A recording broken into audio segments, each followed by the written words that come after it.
Sign inverse of sine theta is equal to theta. എത്ര simple ആ question അല്ലേ? First ഓപ്ഷനിൽ തന്നെ ആൻസർ ഉണ്ട്. ഇവിടെ ക്വസ്റ്റ്യൻ ഇടുന്ന ആളെ നിങ്ങൾക്ക് പെട്ടെന്ന് നെഗറ്റീവ് മാർക്ക് മേടിക്കാൻ വേണ്ടിയിട്ടാണ് ഓപ്ഷൻ എയിൽ തന്നെ തീറ്റ കൊടുത്തത്. ചിലപ്പം സിയിലൊക്കെ തീറ്റ കൊണ്ടുവച്ചിട്ടുണ്ടെങ്കിൽ നിങ്ങൾ ഒന്നുകൂടെ ചിന്തിക്കും. നിങ്ങൾ എത്രമാത്രം ഈസിയാണ് ക്വസ്റ്റ്യൻ എങ്കിൽ തിങ്ക് ട്വൈസ്, 2 പ്രാവശ്യം ചിന്തിച്ചിട്ട് ആൻസർ ചെയ്യാവും. ഇവിടെ ഈ ഒരു ഇന്റർവെലിനെ പറ്റി നിങ്ങൾ ആലോചിച്ചിട്ടുണ്ടോ? വെറുതെ തന്നതല്ലേ ഇന്റർവെല്. എപ്പോഴും sine inverse of sine theta is equal to തീറ്റ.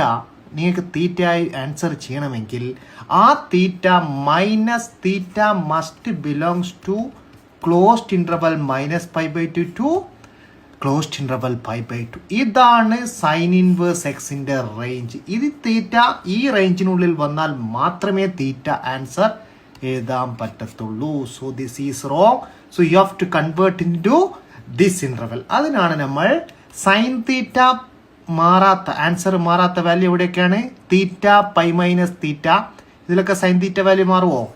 ഇല്ല. Sine theta is same as sine π- theta value. നിങ്ങൾ പ്രോപ്പർട്ടി പഠിച്ചിട്ടുണ്ട്.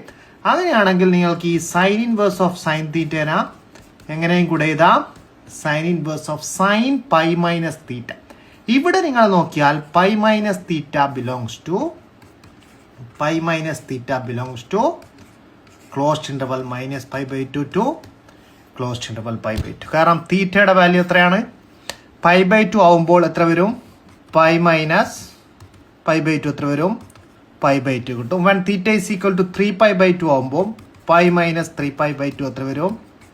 -π/2. സോ നമുക്ക് കാണാം ഇവിടെ ഫ്ലക്ച്വേഷൻ -π/2 ടു +π/2 മാത്രമേ ഈ ആംഗിൾ π- തീറ്റ എന്ന് പറയുന്ന പുതിയ ആംഗിൾ, ഓക്കെ, സൈനിന്റെ ആംഗിൾ മാറുന്നത്.